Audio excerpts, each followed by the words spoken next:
welcome to the Internet Money Podcast. We've got my good friend Tristan. Tristan is an expert networker. So, Tristan, if you only had 1 minute to tell the audience how to grow a successful network full of high-value business people, maybe some lovely ladies, what would you say? I would say treat them all the same, make them talk about themselves. The biggest thing that, especially when you're trying to connect with someone higher status, is that you cower to them, right? You try to, qualify yourself. Like you engage in these lower status behaviors. Now, there might be situations where someone is legitimately higher status than you. When I'm at Bilzerian's house, he is higher status than me.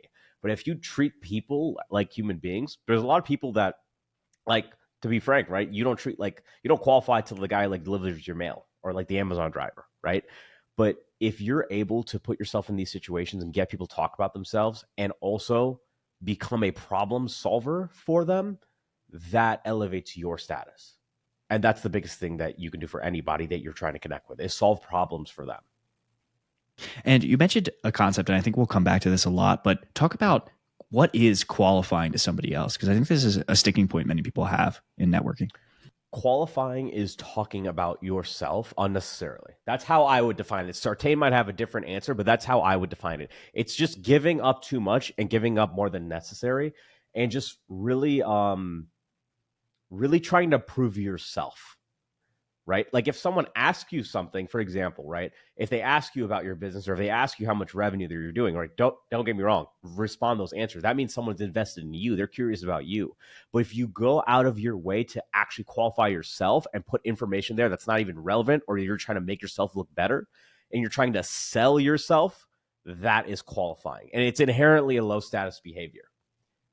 Yeah, and the way I would add on to this answer is, I remember when I first got out of college and I had gotten like a prestigious job at BlackRock, I would so very much want everyone to ask me, hey, what do you do for work? Because I just wanted to blurt it out. So if you're like blurting out unnecessary information about yourself, even if it is, especially when it's not particularly necessary. So like Tristan could blurt out and be like, hey, by the way, I sold this much in the past month, which actually for this podcast would be entirely relevant information. But if he's talking to some random person on the street, it does come off as a little uncalibrated. Yeah. Now, if you're in conversation, you're at the bar and maybe you see it and then someone asks you what you do for work and then you drop the name, now you're higher status. It's not the actual thing. It's like whether that's like the degree, the job, or whatever it is, it's the frame through which that information is displayed, right? That is the biggest thing. Yeah, and I definitely want to get back to all the status games a little bit later, but because this is the Internet Money Podcast, we surely must talk about how did you get into this online business game, and talk to us a little bit about like where you're currently working, like what are you currently doing? I know you're in high ticket sales, but tell the audience a little bit about your like background and how you got into this digital money game. Yeah, for sure, dude. By the way, your camera's like blurring, so I don't know if that's going to affect. Oh, don't worry, it records all locally, and then we'll have the nice recordings. Okay, cool. Yeah, because I can see myself fine. I got into this because I used to work for another influencer. His name is Arlen Moore. He's been on Michael's podcast. You can look him up. And he started up a coaching program. And this was like during peak COVID. And I wasn't going to go back to school because I didn't want to do virtual school. In retrospect, I definitely should have done virtual school now, given what I know now. But at the time, I thought that was really stupid. I'm not going to have a good experience. And then he was going to start a coaching program, and I was his assistant for a while, just working for him as an intern. He's like, well, do you want to learn sales? I need someone to do these sales reps. So I'm like, I never thought about it, but let's see what I can do. And then I got into like sales. I started getting trained by like some really high level people. And it was interesting because I got into sales. Like I learned how to sell, but the thing is that I learned how to sell, but I was also networking at the same time. I was going out to different events. I was flying around. Like during COVID, man, like I've never partied so hard in my life. And I was 20 years old. I wasn't even 21 yet. Then I was partying a lot, going to different events. That's how I met Michael. That's how I met a lot of guys in this space. And Arlen went on his own ways, but I had this skill and I had that network. And then that's how I eventually started working with Michael at MOA. But I've been like I've known Michael since MOA had like 20 people in the program. So I've been here pretty much since the beginning. Yeah, and if people want more information on Arlen's program, they can look at Will Coomer's episode. It'll be back in the backlog. But talk to us a little bit about, because we mentioned Michael and Sartain and MOA a few times. Talk to us a little bit about like what is MOA, who is Michael Sartain, and then how did you guys get working for them? Yeah, I would describe MOA and Michael, like if I could sum it up in one word, he's ultimately a teacher of status and ultimately how to build status, because When you build status, that's like the domino effect. It allows you to like have the dates that you want. It allows you to have the network that you want. It allows you to have the job that you want, the connections, the parties, whatever the thing is going to be. And by doing that and learning the principles and behind manufacturing status, that's ultimately what we teach guys how to do in MOI. Yeah, and for people that are unfamiliar for why status is important, I don't think this will be a question that comes up too much, but I remember reading one of my favorite books by Russell Brunson. He talks about how his wife didn't fully understand how like status helps you in business or helps you in just like, building a life you really want. So talk to us a little bit about the importance of status. Yeah. Like any situation that you're in, whether that's a sales call, I know sales is going to be relevant for your podcast, right?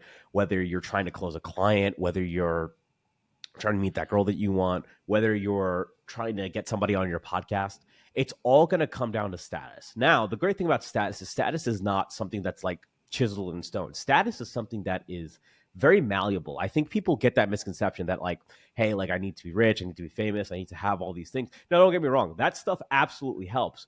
But status is something that you can manufacture. And when people start seeing you as higher status, or at least on their level of status, you're going to unlock a lot more opportunities for yourself that you would have never gotten before. And that's what ultimately status is.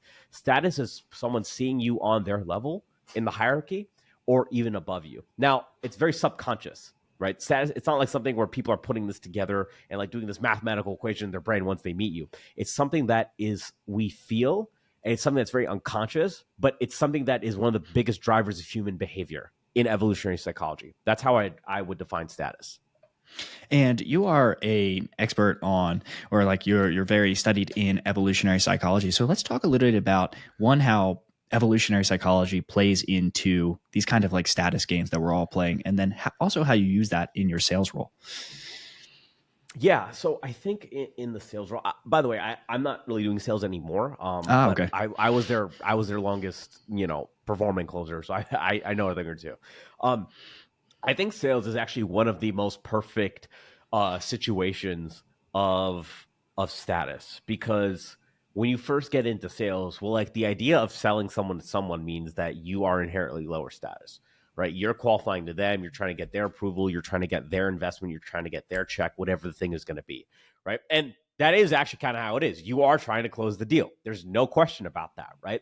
But the way, and that's like the perfect display of status. It's like this person has the resources and you're here trying to get those resources to make a deal, right? That is one form of one frame per se that you can have. Then there's the other frame where you almost have to decide, okay, you have a really good product. Why should this person give you their money? Why should you work with that person?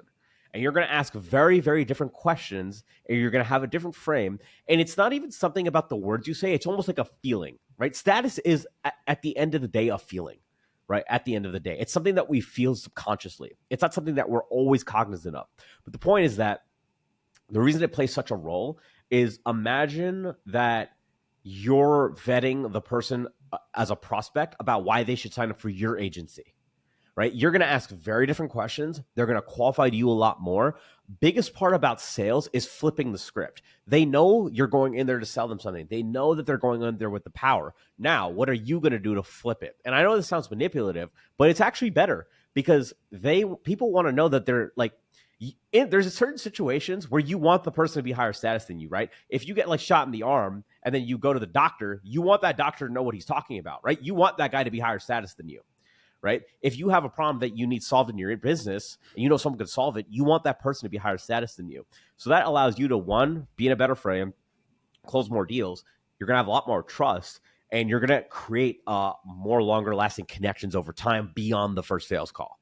And that's what you want to create when you're on a sale. And especially, you're going to, I imagine, I don't know like too much about your business, but like, sometimes you do talk to someone who's a little older than you or has made more money than you or whatever the thing is going to be, but because you don't treat them as such, remember, treat them all the same, make them talk about themselves, they see you on their level. And that's the whole point of it.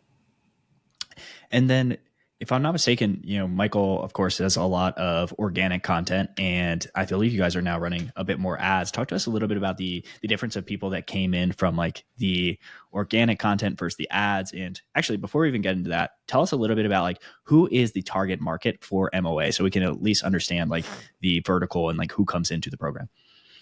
Yeah, I would say the target market for MOA are guys who are just longing for a higher status lifestyle. Because there's usually there's like for me to say the ideal client, there's usually two forms that guys come into MOA for, right? Um, there's guys who just like want to be around really hot girls. They want to have a better dating life. We're not exactly a dating program. Like we're not a pickup program. We don't teach that stuff. But it's guys who definitely want like see these parties and see these events and like want to have a more fulfilling social experience. Because let's spoiler alert, guys who are really successful want to be around hot girls, right? And then there's the other faction of guys who are successful and they've achieved some form of success, but they don't really have that tribe, because like most guys in America, right, are overweight. Most guys are not making a lot of money. Most guys aren't going anywhere, and they want to have that successful tribe of people to get to the next level.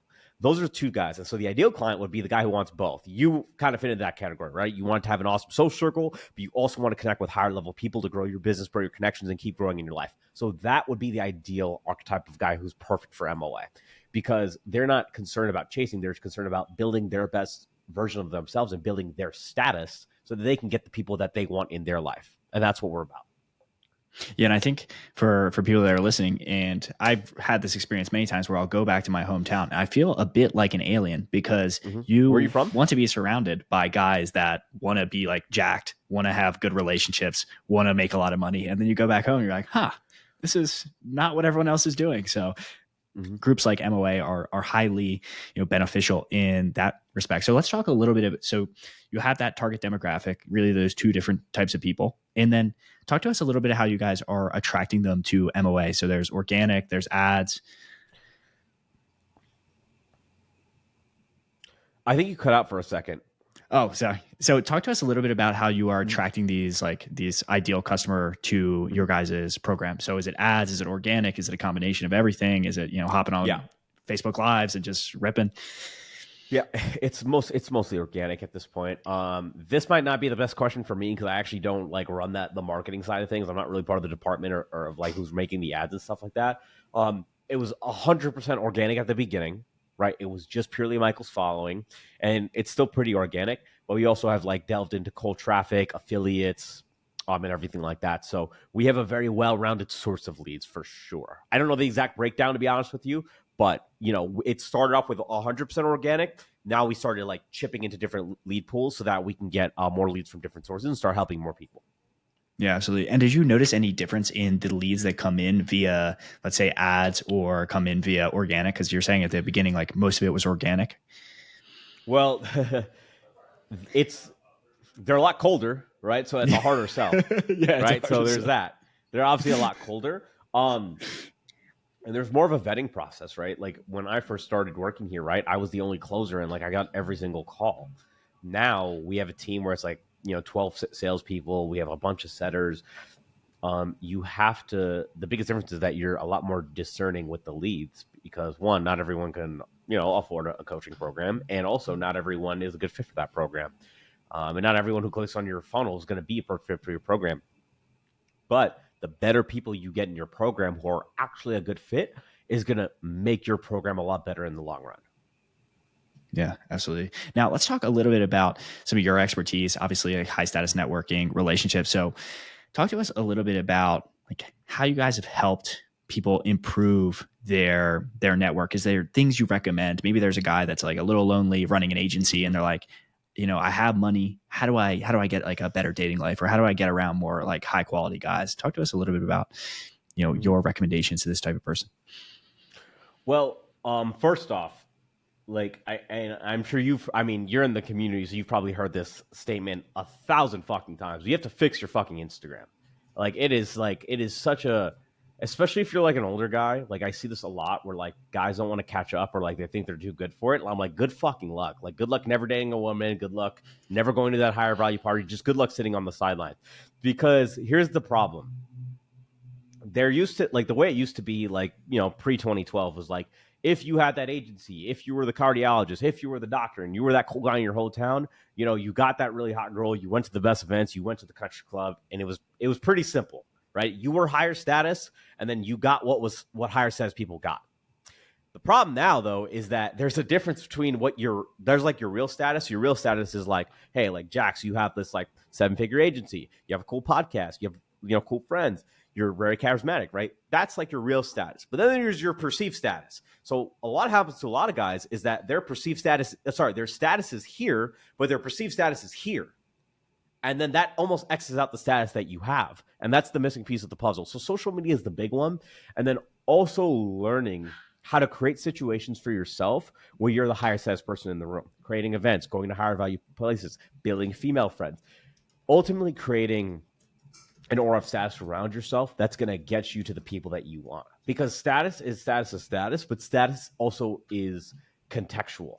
Status can vary in seconds, right? So that is something that I know it's a very vague and it's very ethereal answer, but it always comes back to that, whether you're trying to network with the woman that you want, but also connect with higher value people that you want, right? It's about creating advantageous situations. Because if you're if you're a successful guy, right, you're not going to find that like 7-figure business owner, like going to the dive bar every weekend, right? You're just not. You're definitely not going to find your ideal girl doing that. And you're not going to find them on dating apps. So the biggest thing is putting yourself like something, I want to coin this term. It's high status to be there, right? High status to be there, meaning it's high status to be in the position to score, right? To meet that ideal woman or meet that ideal person. So it's about creating situations where you're consistently in those environments because that gives you the leg up, right? Like I am really good at sales. I know I'm a really good closer, but it almost didn't matter if I wasn't in the same room as Michael. Like there's guys probably as good as me, and there's guys definitely a lot better than me, but it doesn't matter because I was in the right room at the right time. And it's just, unfortunately, that's how the world works. But if you could actually learn that as a skill and view this as a skill like anything else, then you're going to be a lot more successful. Yeah, there's a few things I want to double click on there. So let's talk about the importance of Instagram. And I'll real quick throw in my own 2 cents is for the people that come from the agency background, just think about Instagram as your landing page where it's a real quick snapshot of your life and people can draw a lot of honest signals from it. But I want to hear from the master himself. Talk to us a little bit about the importance of Instagram and why it's so important. To put it very bluntly, your Instagram is a representation of whether you're good enough or not. That's it. It's like when a girl sees your Instagram, she's going to decide, are you higher status or lower status? Is this guy worth it or not? Is he good enough or is he not good enough? Right? And also when you're trying to connect with higher level people, it is the same exact thing. Is this a guy who I can take seriously? Is this a guy who, I'm sure you're in the MOA community, something we say a lot now is like, are you the guy who gets it? Right? Only a certain amount of guys get it. But what getting it means is being up to date and actually knowing what's going on and actually being relevant. And that is ultimately what it is. It's like I like to say it's like your resume, but it's like your resume in pictures, right? It's like you have to show status. That's all Instagram is for. If you show status, you're going to attract a lot more. And yes, it's fake, but I mean, you've been MOA, right? Rule number 5 is, social media is fake, but we're okay with it because it's going to get you what you want. The money is real and the results are real. And that's what you're going to need. And for someone that's listening, they're like, Tristan, I'm in, I get it. I'm down to work on my Instagram. Tell them some things that are important to have there and like how they should set up their Instagram such to like facilitate this like better, status. Yeah, it's a great question. So it does depend on what your goal is. Obviously, like a lot of guys want it for the social reason for the girls. Preselection is a really big one. Otherwise, you can show that you really have like you're well-traveled. For example, I know you live in Colombia. I believe you live in Colombia right now. Mm-hmm. Yes, you can show that you're well-traveled and everything like that. The biggest thing, though, is like there's many ways, and it's actually the good thing about being a guy, right? There's many things you could do as a guy to become more attractive, right? You can like be confident. You can talk well. You can have preselection. Like think about all the things that can make you higher value as a guy. Just project them on your Instagram. Right? Whatever can make you higher value in real life, project it on your Instagram. Let's say you're a really good musician, project that on your Instagram. Let's say you have a lot of cool social events you can go to, project on your Instagram. Let's say you're a nomad and you travel and you have an agency, project that on your Instagram. It's whatever hits attraction triggers. And it's not attraction triggers for women. It's attraction triggers for status. And status is going to make you attractive to just people in general. And that's the biggest thing that you want to showcase on your Instagram. The Instagram is not something that you're posting for like, it's not like a photo book, man. It's not like a journal of your memories. It's not for fun. It's for, does this increase my status or does this decrease my status? That is your only criteria. If it increases your status, you post it. If it does not increase your status, do not post it. That's the biggest rule of thumb that you can have. Is this creating more opportunities? Is this making me look better? And yes, it's a highlight reel and it's fake, but the results are real. So create those results for yourself. And someone, again, they're following along. They're like, Tristan, I agree. How do I create these things? Like, talk to them about things. It depends. What's the result that they're going after? That's the question. Let's say they want to improve their dating life and they want to attract more, entrepreneurial type, high level guys. Okay. So the good thing about those is that, a lot of guys who own businesses don't do this, but I mean, pre-selection. I mean, we hammer this term in. We hammer this in, 10 times a day, 7 days a week, right? Pre-selection. There's two reasons for that. One, most guys are average. Most guys are not going to get any attention. Most guys, like you're grouped in a higher status or lower status. It's very, very simple how it works. Now, with that being said, how do you break that barrier, right? How do you break the matrix essentially, right? Pre-selection is a very powerful thing. Now you have to do it right, but showing that women, it's not even about dating or fucking women. It's about showing that other women enjoy your company and have a good time around you, right? Showing that you're a cool guy. Because as a guy, you don't inherently have worth just in a picture by yourself, right? It's about the context. It's about what's around you that's going to get there, right? So showing pre-selection, showing compliance, showing that women are having a really good time around you. Because what is that going to do? It's going to show because if you and I just go through the world, right? Here's how the world is only supposed to work. We're supposed to go out to the bar. We're supposed to go out to the club. We're supposed to, walk up to that girl, tell her she's really fucking pretty, buy her that drink, all of that stuff, right? Get rejected and keep being the guys who are chasing, right? That's how normal life is supposed to go, right? We need to break that mold. One of the ways to do that is pre-selection, right? Because if a woman sees that, she's going to be a lot more interested in you. And many women are going to say that they don't like it. It's too much. It's too try hard. But the only reason they say that is because it affects them. And when it affects them, that's how you know it works. Right? So that's the first thing that you can do. And the second thing is just document experiences, right? Show that you have social connections. Show that you have experiences. Take all the things that you think are attractive and higher status and just document that. And if you do that, you're going to have a bigger leg up because, it's one thing. And I was talking to Michael about it. He's in another room, actually. But I was talking to Michael about this. And I think you and I, because you're in the MOA community, we kind of get wrapped into kind of like a tunnel vision in the sense that I'm so used to seeing on my feed, I'll see your Instagram, you'll see my Instagram, you see the other MOA guys' Instagrams, you see Michael's Instagram, you see the Bilzerian's Instagram. And we think that's the norm. And it's not the norm at all. Most guys' Instagrams are dog shit. It's really bad. Go back to your home. Where are you from, bro? Philadelphia. Oh yeah, perfect. Philadelphia, right? Go back to Philly and look at all your friends from high school's Instagrams. You're gonna be like, oh, holy shit! It's really bad. Some of those guys actually might be really successful. So if you have an Instagram that just does those things, you stand out from at least 90% of guys, and you can really set yourself apart. Yeah, the way I also think about this is it's a global environment in terms of services. So we can think about this from the business perspective. Honestly, I think business and dating for high level guys are the exact same. It's lead generation, offer conversion. So yeah, you're in a global marketplace. I would say that the 95% of guys are zero competition, but that top 5% is pure cutthroat competition. So where I don't even consider the other 95. Yeah, 100%. Well, the good thing is that yes, Michael says this really well. It's yes, the divide between the 10% and the 90% is growing wider and wider, but it has never been easier to get into that top 10%. And that's actually a really good thing. The barrier is not that high, right? So as long as you just take care of those things that most guys are not willing to do, you can absolutely crush.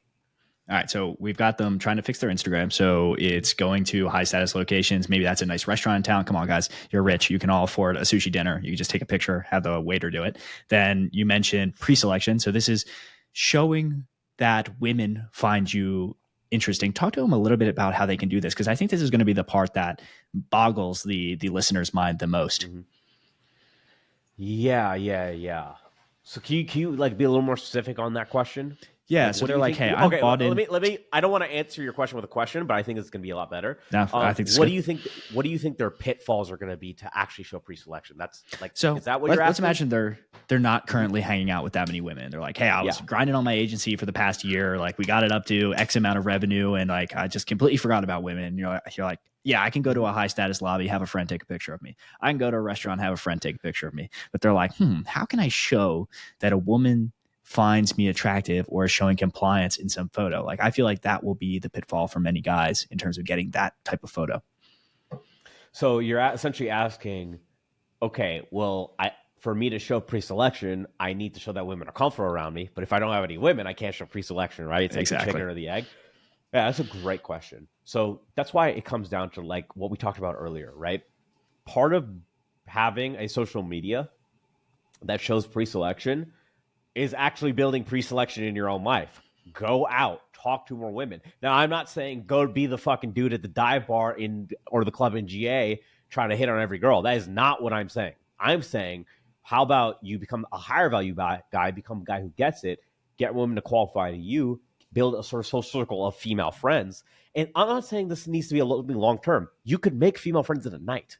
What if you just went to a bar or a club and didn't hit down any of the girls, or you were just a cool guy? You stand out. Like I said, remember that, like I said, that barrier to entry to be in the top 10% is very low. That will get you in the top 10% in that situation. And show women are having a good time with you, and you're out with a buddy, and he snaps a picture with some girls having a good time. That's most of my Instagram, is just that, right? You do that with an iPhone. And I assume if you own an agency, I would hope that you have an iPhone, not an Android. They got iPhones, right? They're good. They all got iPhones, right? So it's something as simple as that. And like you can even start small, right? Like you could have a picture of you having a drink with a martini glass next to it. People are going to think that's a woman with you. Get a freaking girl to put her hand in the picture. It doesn't even need to be a full girl. That's going to show pre-selection. But the point is, you can only fake it for so long. Actually go out and build female friends. You can do that in one night, get an awesome photo, learn how to use your phone, learn how to take good pictures with your iPhone. Women are going to see you as higher value. And if you do that, you're going to get more content, and it's going to start a snowball, because now, okay, you met a group of girls, they like you, you got some good pictures of them, good pictures of yourself, they follow you on Instagram. Now you meet other girls out, other girls see the pre-selection, then they follow you, and it's like a cycle and just builds over and over and over again. And you take it as far as you really, really want. That's how you would start out. Yeah, I also have some tips for the lads here. If you ever want to get into making content online that's not business content, not like how to grow your cold email agency, you can do man on the street interviews. They're highly effective. People will just talk to you. It's crazy. I obviously did a lot of comedy videos in my day, but like, man, just start making relationship comedy videos. Or another one you could do is just do a virtual podcast with a woman. Like, you're just going to have so many friends at the end of that. If you do like 20 episodes, dude, it's just have a light. Like, if you want to just have a light. Like a cheap ring light on Amazon that you can all afford if you're watching this. Have a fucking light and watch everyone. Nobody will reject you. Everyone will comply. I see it all the time, because a lot of the Vegas guys, they do man on the street, and we're going to actually do something tonight in the club. I just see like, he'll talk to like a hot group of girls. They reject him. Actually, they don't want to. And then like some other girl who's hotter than her gets in the video, and then the other girls stand around. He just has a light, and his microphone is just this. They have 2 iPhones. That's all they do. Yeah, it's very powerful. No one will reject you. Now, I'm not saying you need to. And here's the thing. You don't even need to post them. That's the crazy thing. It's just an Oprah thing. You don't even need to post them. They're just going to be like, oh, okay, cool. What's your name? What's your Instagram? Fix your Instagram. Connect. It's a great way to get pre-selection. It's a great way to do. I'm glad you really brought that up. But yeah, you could really start small and then grow big very fast. This is a very scalable model, right? It's not a linear model. It's a very exponential scalable model if you do it correctly. Yeah, and I'll just add on to that is before I had any internet clout, we did some man on the street interviews. This must have been like 2 years ago. We were in Nashville, and a bunch of girls would run up to us and be like, "Hey, I've seen you on TikTok." We had never posted on TikTok. It was literally the first night we were doing it. It's like people just invent in their mind, like they just try to connect the dots. Yeah, dude. Like we hosted a bikini competition. At you ever been to Vegas? Yeah, yeah. Okay, so we hosted a bikini competition at Marquee the other day, and I swear to God, I we had like 35 girls show up. I met a lot of them before, and there was this one girl who came up to me at the competition and literally like started a conversation with me, like just like talking like we were friends. And I had met this girl for probably, I was literally thinking to myself, like, she started this conversation with me. She's like, "How are you doing? What's this going on in your life?" Like literally talking like we were friends. And I was thinking to myself, I'm like, where do I actually know this girl? And I realized I met this girl for literally probably 10 seconds at a party 6 months ago, but she sees my Instagram, right? That's the key thing. It's not that I'm only doing cool shit, I'm showing that I'm doing cool shit, right? So that is a really, really key. Like talking about inventing, like people will tell you that they like miss you or like it's good seeing you again. And like, you've never met these people before, right? But that's how powerful social media is, right? So yeah, I mean, I could absolutely, every guy who's done this in MOA can attest to that happening at least once if they've done it long enough. Yeah, for my heavy business folks, essentially think about, you got your feed post, and that's kind of just like, a cold email out of the blue, or like a cold DM out of the blue, maybe a warm DM, just like trying to remind people you exist. And then think about your stories as almost like a lead nurture sequence, like almost like a daily email or some reminder, like, "Hey, I'm here. I'm still attractive, still doing cool Yeah. stuff." I like to use the term, it's passive attraction, right? It's like how you have passive income instead of like you having to do the sale every time, or like you needing to work a certain amount of hours to get a certain amount of money. That's active income, right? The way you, to speak your guys' language who are watching this, you guys with your agencies, you're building passive income. You're making money while you sleep. It's like doing the work for you. This is the exact same thing. You're building passive status. You're building passive attraction by doing it this way. And also, like, man, it's like it saves a lot of time, right? It actually gives you more time. It gives you more time to work on your business. It gives you more time to work on your agency. It gives you more time to work on more money. So you don't have to worry about this area, and like that distracts you even more. No, it does this like almost automatically if you do it correctly. Yeah, and I think that saving time point is something to really talk a little bit about, because there's a huge debate whether you should get, financially rich before pursuing like social life. There's the three key pillars: health, wealth, relationship. Many people say you can't do it all at once. What's your general take on this? Like, should people like get the agency stable and then it's like, all right, now we focus on social life? Or yeah, my where do you general generally take fall? is that is a crock of shit. That is my general take on that. I think that's an excuse. And unfortunately, Jax, how old are you, by the way? 30. I'm ancient. Yeah, you're totally ancient.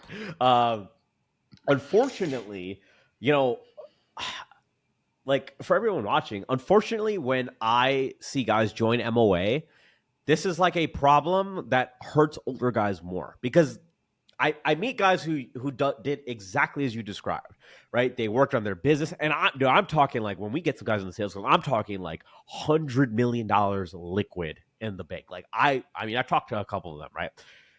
But the problem is they work so hard. There's two things, right? They work so hard on their business, but they never learned the game. They never understood status. They didn't understand human dynamics. They didn't understand evolutionary psychology.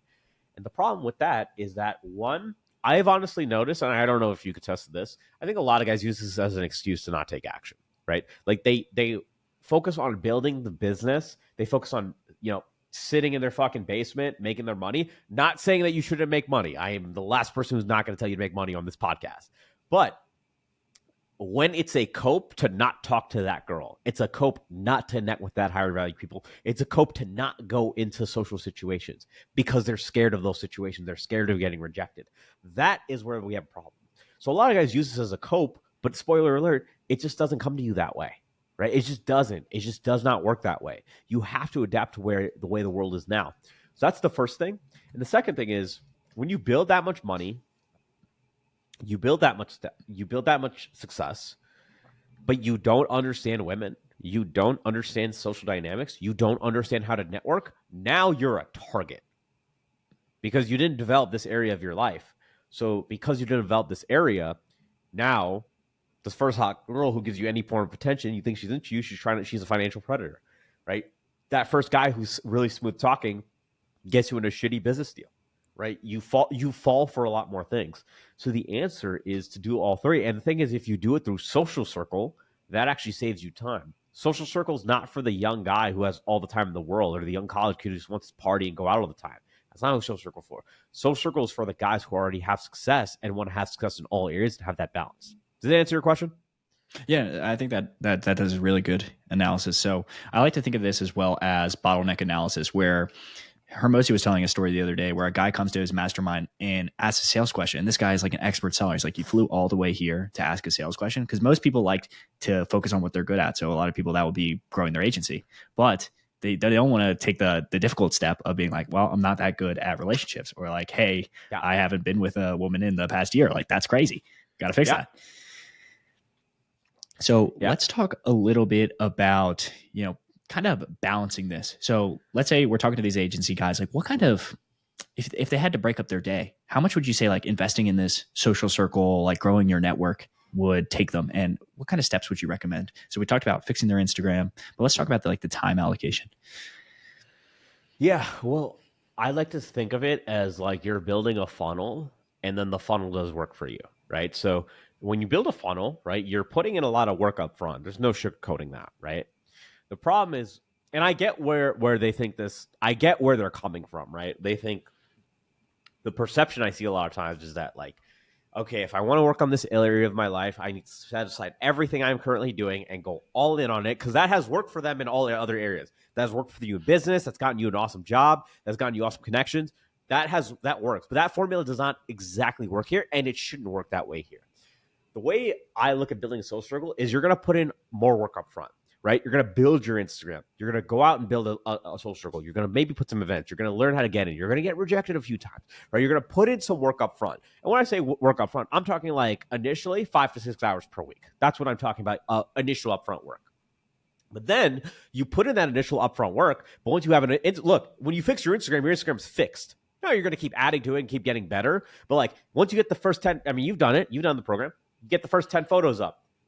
Now you can just add a photo here and there. You could add some more stories here and there. You've hit the threshold, right? So you hit the threshold, put in the time up front, and then you put in a lower amount of time over time, because it's almost like maintenance, right? Once you build a good funnel, it's about changing the copy here and there. It's about running the ad to the right place, right? It's about maintenance. So you're putting in work up front to build the scalable social funnel, and then that saves you time in the long run. So it's like, do you want to put up time up front to save time in the future, or do you want to just keep putting in the same amount of time over a period of time? Because that's what most guys are going to do. Most guys are going to, like, think about it like the dating app analogy, right? Not that this ever happens, but let's say, you meet your ideal girl on a dating app, right? You swipe through Tinder or whatever it is, right? You meeting your ideal girl on a dating app, the success of that doesn't carry to the next swipe. You got to do the same shit over again. You got to do the same messaging, same date, whatever it is.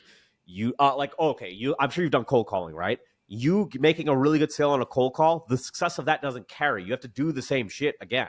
Versus, what if you had a cold call, made a sale, and then that person loves your service, and then they refer you to a lot of people? Would you rather talk to the warm lead or the cold lead, right? We're creating a funnel so that we have warm traffic, right? So that we can have less effort for more reward. It's the same exact thing. It's like marketing and sales. It's the same exact shit. But we're just doing it in this area of our life. Now let's talk about.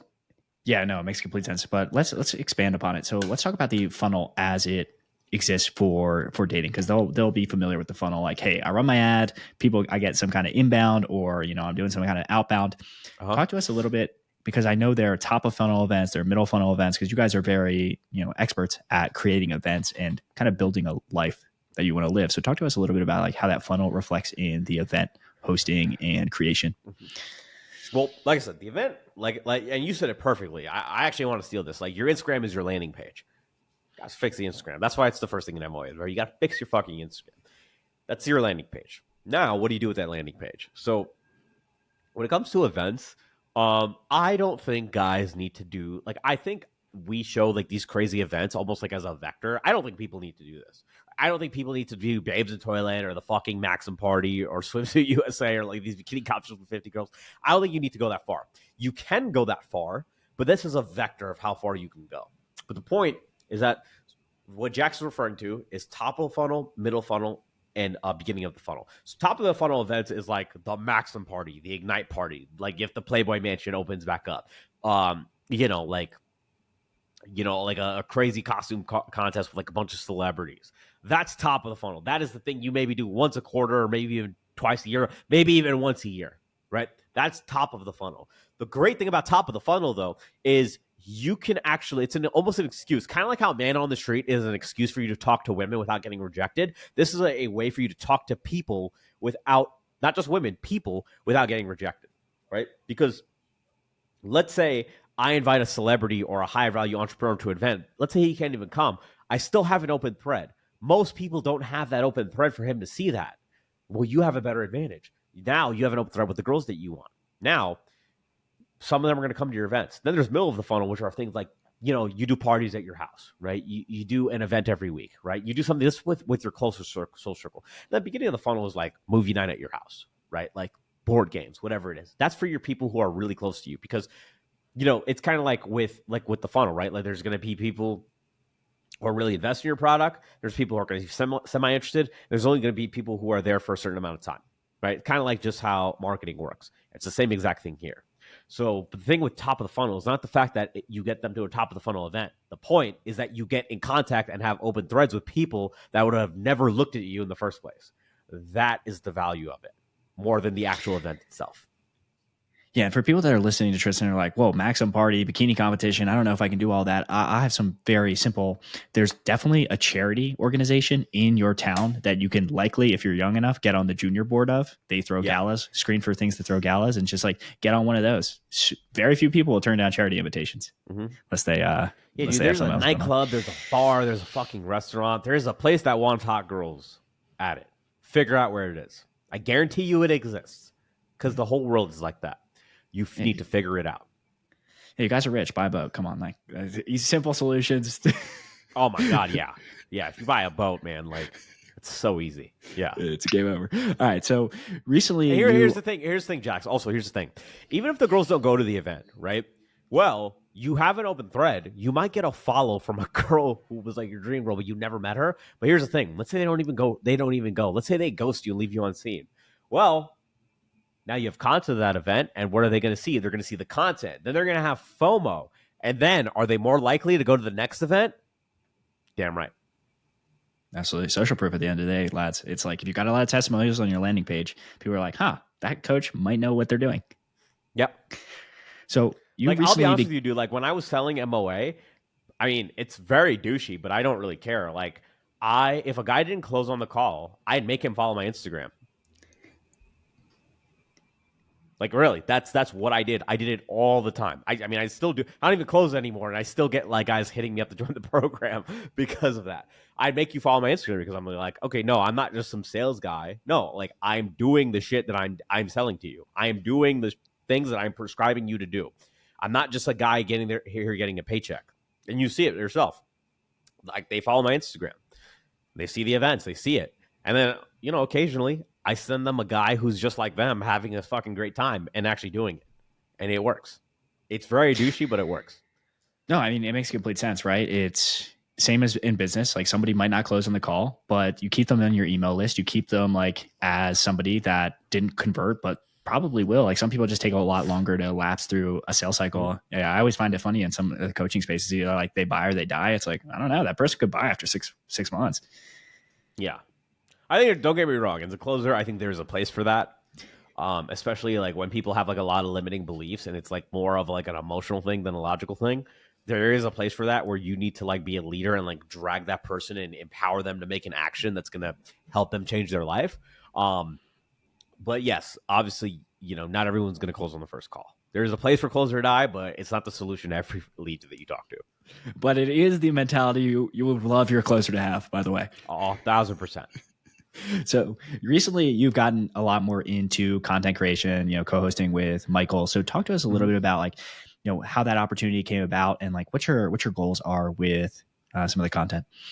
Well, the good thing about the content is honestly, like talking about like limiting beliefs. I've been told to start a podcast by so many people. I've been obviously told that by Michael. Um, the benefit of like me being a closer was I wasn't just Michael's closer. I was an assistant. I was working with him. So like you almost saw me at every party. I was networking with these people. I'm going to these people's house and stuff like that. So I realized I had a leg up. I actually have a network, right? I think that's the biggest part, like, is getting guests. I'm not really going to have too much of a problem with that because I just know so many people who are not going to support me because they're going to get a lot of followers. They're just going to support me because they're my friend. Talk about why high sense networking is important. That's the first thing. The second thing was I can't talk about it like on here, but like what it is in the MOA community. But basically, there is a coaching program that needed somebody to interview the main guy who was selling the program, and I joined it and I crushed it, and they kept me on it for the entire program, and that gave me a lot more confidence to get into content creation. I've just been told to so many times, and I have a lot of great guests, and I think I have a lot of knowledge to share. I think I want to take a different angle with things than Michael does, so that was like the biggest passion. The biggest passion for me was not to stay in sales forever. It was to kind of use sales as a stepping stone to do other things because that skill is transferable to other things. Yeah, and I would also, not to completely shill podcasts because I sell podcasts as a service to B2B tech companies, but essentially you can think of, people don't think they're necessarily the expert, but if you're running an interview-based podcast, you don't have to be the expert. I'm just asking Tristan questions. Like at the end of the day, like it's a great way. And here's the other hack is if I reached out to Michael, I was like, hey man, I'd love to grab coffee with you and pick your brain. He'd be like, absolutely not. Or like, he probably just ghost me. But if you ask that same person on a podcast, they're like gonna come. It's a weird like mental hack. I don't know for what reason it works. I never thought about that. Yeah, if you ask Michael to be on your podcast, he will be on your podcast. I don't know. Has he been on this podcast before? Not yet. He's coming on soon. Okay, I'll have to schedule with him. But yeah, no, that's a great point. Yeah, it's if you want to get coffee with him, that does make total sense, right? Because if I asked a lot of the guys, like if I asked Weston Corica or Sterling Cooper to get coffee, they would tell me to fuck off. But when I asked to come on my podcast, they said yes instantly. So I totally understand where you're coming from. Yeah, it's a very weird hack. But let's talk a little bit about, your first experience getting on the podcast. So you say you crushed it. They kept you on. So talk to us a little bit about like what that experience is like. And then what's your goal with being on and co-hosting with Michael? Is it to build better relationships, make cool content, like grow your own personal brand? It's really to grow my own personal brand and like kind of have like a different branch of MOA. Because the idea with MOA is like you can't just have Michael be the face. Like you can't just be on one person. It needs to expand. Like that pool needs to overflow into other people's pools, right? So the idea is that it's something I've always wanted to do. Something I've been doing for a long time. I realize like the potential I've had, and I've also just had a lot of like people that I respect tell me to do it. And I realized like it has a lot of potential, so I'm going to really keep doing it. And in terms of actually being on the podcast, I honestly haven't really, because of my sales experience and because I'm so used to talking to people and because I'm such a networker in these situations, it felt very natural to me. It was just a big light that was kind of hurting my eyes. That was the biggest difference, like it is right now. But there wasn't really that much of a difference to me. It was almost like a sales call that was like released to the public. That's the way I kind of looked at it. Yeah, and you mentioned now you want to take podcasting and content creation in your own way, like a slightly different than Michael. What kind of things are you hoping to kind of bring forth? Like what kind of expertise are you hoping to share that's slightly different than what Michael shares? I think Michael and I are on the same ship and sailing in the same direction. The biggest thing that I really want to focus on is I want to just be more self-development focused. Like these videos are cool, but like I'm trying to get away from the hey, we put women in their place, or like 304, like we schooled at 304 and like all this stuff. All that stuff gets views and stuff like that. But I just think like I'm not here to breed a lot of anger and hate. I'm here to like help people improve. And I also just really, I am very curious about people. I just really like interviews. I love podcasts, and it's just honestly more of a passion thing than anything. What I want to bring to the space is actually just like focusing on what are the things that people can actually do to improve and actually get better. That's all I'm really concerned about. And also getting to the stories of like what drives people and the story behind everything that they do. That's more of what my focus is going to be going forward. Yeah, so let's talk a little bit about that because we talked about improving their Instagram, getting better photos, but like from a self improvement perspective, because those are a little bit more on like the surface building out your landing page. But let's talk about like core self improvement. What are kind of some of the 80-20 examples of things you've changed in your life that have made a big difference in either your work, your relationships, health? Yeah, that's a great question. So health, cold plunge, man. Cold plunge is a hack. Like it is, like it, follow everything Andrew Huberman says. Like honestly, like just watch that podcast, the Huberman Labs. Everything he says is so backed up by science. It's just such a great podcast, and it's just very interesting. Cold plunge is a big thing. I do intermittent fasting.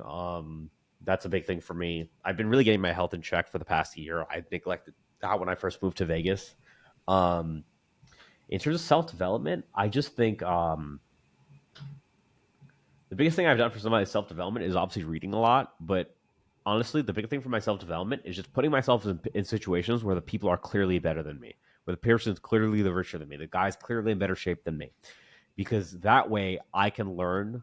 And something Dan Bilzerian talks about is that his biggest thing with the setup is cramming in the most experience in the shortest amount of time. The best way to do that is to do it with people who've already done that, right? And that's the biggest thing for that I've really done for my self development. So networking has actually been the best thing for my self development. Yeah, let's get an example for that. So let's say, like, give us a skill or some kind of thing you wanted to improve about your life and how you ended up surrounding yourself by somebody that was, leagues better than you at it. Yeah. Well, we'll give Michael's example, right? Like I knew that like I wanted to be around really hot girls. I want to go to these higher value events. Like I wanted to kind of like have that lifestyle. And I met somebody who actually was doing it. Not saying that they were doing it or lying about doing it. I'm talking about like before he had the podcast, he was actually doing it. Like a lot of people don't understand is that like when we first started MOA, like Mike still knew. Mike knew everyone I wanted to know. Like, I really love Brandon Carter. I like Greg O'Gallagher. I like Mike Rashid. I like Dan Bilzerian. He knew all of them before any of this. I was like, okay, this guy gets it. There's something he's doing, and he's not famous at all. He wasn't famous at all. He had like 10,000 followers on Instagram. So I think that's a perfect example was actually just like shadowing him. I lived with him for a long time. Now we live next door to each other. Um, and I would say that was one of the best things for my self development for sure. Awesome. All right, now we're going to get into the rapid fire questions because Tristan has been very gracious with his time. One Mm-hmm. business book, if you could recommend it to the audience. Um, one business. Oh, this is not a business book, a sales book. This is the best sales book I've ever read. Pitch Anything by Oren Klaff. That's the number one sales book. It's better than now. You have to read the Way of the Wolf because that's like the Bible. Like you kind of need the basics. Like it's almost like you kind of have to read the mystery method. But the like Pitch Anything by Oren Klaff is perfect because it's not really a lot of sales techniques. It's about eradicate neediness, build higher status, avoid beta traps, and it's like, oh my god, is this a dating book or a sales book? Pitch Anything by Oren Klaff is phenomenal. That's the one that I think every guy in business needs to read. It's going to transform how you kind of see dynamics in relationships. All right, one evolutionary psychology book everyone should read. Evolution of Desire. It's the Bible. Like you can't miss it. You can't understand evolutionary psychology without out reading that book. All right, following one account on social media that's not you, not Michael, or anyone in MOA. Oh, that's a good question. It depends what your goal is. That's a great Give us a business, give us a relationship, and give us a health person. You already mentioned Huberman, so I'll take that as your health one. Oh yeah, health one. Oh yeah, Andrew Huberman, health for sure. Andrew Huberman's health. Business, you got to follow Hermosi. That's got to be number one. I guess in terms of relationships, I would say, I think overall, probably Chris Williamson. I know he's Chris not like Williams. as red pill. Like we have some like disagreements with him, but like that is like my one of my favorite podcasts. I would say Chris Williamson because he does cover enough of everything. So I would go him. All right, best purchase you've made for under $500, but not the cold plunge. No cold plunge included. I was gonna say the cold plunge. Best purchase I've made for under $500. Probably the setup that we're in, like the setup I'm sitting in right now. Mike built the setup for probably like $500 or $600. You don't need a camera to do this, but just having a good setup where you can talk, present yourself well, every guy should have it. So this has been one of the best things. Yeah, nice mic. You can get that easily under 300. Then you've got a ring light. You don't need and you don't even need a mic. Your AirPods will be fine. Like if I took off, honestly, if I put this mic off, you could hear me fine. If you just get a tripod with a ring light with some backlighting and put some foam behind you and get a webcam, you could easily get that under $500. I'm telling you, even like tether your iPhone, go continuity camera, wipe the lens, invest in the mic because we're audio people here. But yeah, okay. And then give us one high status networking tip that you swear by. That's a great one. It is high status to be there, meaning you need to put yourself in the arena. You need to put yourself in the space. So most people are just not there. They're not in the higher value party. They're not going out. They're in their basement. They're just not there. They're invisible. The biggest thing you could do is put yourself in the arena. So it's high status to be there. And there could be the club, the social event, the charity, whatever thing is going to be, but put yourself there. And whatever there is going to be vary from person to person, but always put yourself there. All right. Should entrepreneurs go to college or no? Should entrepreneurs go to college? That's a great question. I am going to lean towards yes, actually, because I only believe you should drop out of college not if you're starting a business. I think that's fucking stupid. I just think that is perpetuated by a lot of people on the internet because they're trying to sell you a course. I think that's really what I think it is. I don't know. It just seems like a little bit of a coincidence. Everyone who says drop out of college has a course to sell you, right? I think you should drop out of college if you clearly have a business that is clearly passively generating income that you can clearly live off of, that's going to clearly make more money than the job you're going to get out of college. If you have that, 100% drop out. But the statistics are pretty clear. You are more likely to be a millionaire. You're more likely to make 6 figures a year. You're more likely to have more long-lasting wealth if you have a college degree in something that is somewhat useful. So, yeah, I mean, generally speaking, no, you should go to college. All right. There's a final question for you. So, yeah, everyone forgets who you are. You're wiped off the face of the internet, and you have to start from scratch. You no longer hang out with Michael. You're just a blank slate, but you can take with you all the knowledge you have. Talk to us about like a 30-day plan in order to get back to some of your prominence.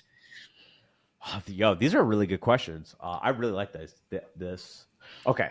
And I have a quite different question. Am I in a city? Am I in the middle of we'll keep South you in Dakota? Vegas, like where? But everyone forgets who you are. Like they somehow don't know who Tristan is anymore. I like this. I actually have a plan for this when guys come to Vegas. So, okay. So let's say you drop me in Vegas. Well, all right. So you always got to start with the end in mind, right? Like, and the end in mind is, okay, if you're watching this, you're interested in like what we do and you're interested in what Jack does. There are really 2 questions that you're going to have. One, where do the highest value guys hang out that I want to connect with? Because if everyone forgets who you are, you're going to need people to support you in your goals. I don't care. You don't ever do anything alone, right? Never. You never accomplish anything great alone. So you got to understand, okay, people need to help me with what I'm doing. We know that. Okay, that's the first thing. Second thing is nobody knows who I am. So you're going to ask yourself a couple questions. One, where are the hottest girls? Where are the girls that I really want? Where are they hanging out? That's the first question. Second question is, okay, where are all the highest value guys hanging out? Where are the people that I want to connect with? Where are they hanging out? Right? Remember, it's high status to be there. So where is there? Where is there? Always think about where that is. Okay, I'm going to figure out where there is. Now, spoiler, in Vegas, it's pretty much nightclubs, day clubs, lounges, whatever the thing is going to be. You're going to go to these places. You're going to create social proof. You're going to get to know the staff. You're going to get to know the bottle girls. You're going to get to know the women there. You're going to get to know the security. You're going to build status in these places because what normal guys are going to do, they're going to go to these places. They're going to hit on these girls. They're going to buy them a drink. They're going to talk to that person. They're going to try to seek people's approval, right? And that's what the world wants you to do. That's you being in the matrix. That's you following the normal flow. But in an MOA, right? We talk about breaking rapport. This is how you break rapport. Breaking rapport is subverting the expectations, subverting the norm. So you're going to network with the highest value people. You're going to build social proof in these environments, and you're going to slowly build status and build a presence in the areas where the people that you want are. And once you do that, you're going to realize that you're going to be perceived as higher status than you actually inherently are. And that's what you do.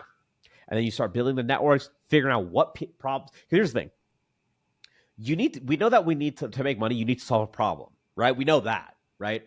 But how do you know what problem to solve? Well, that's why you put yourself in those environments, because that's how you can. That's the only way you can know what problem to solve. Because a lot of guys make this excuse where we're like, well, if I'm trying to connect with higher value people, I don't know what I can do for them. Well, how do you know what you can do for them? How do you even know what they want? Well, you put yourself in the situation.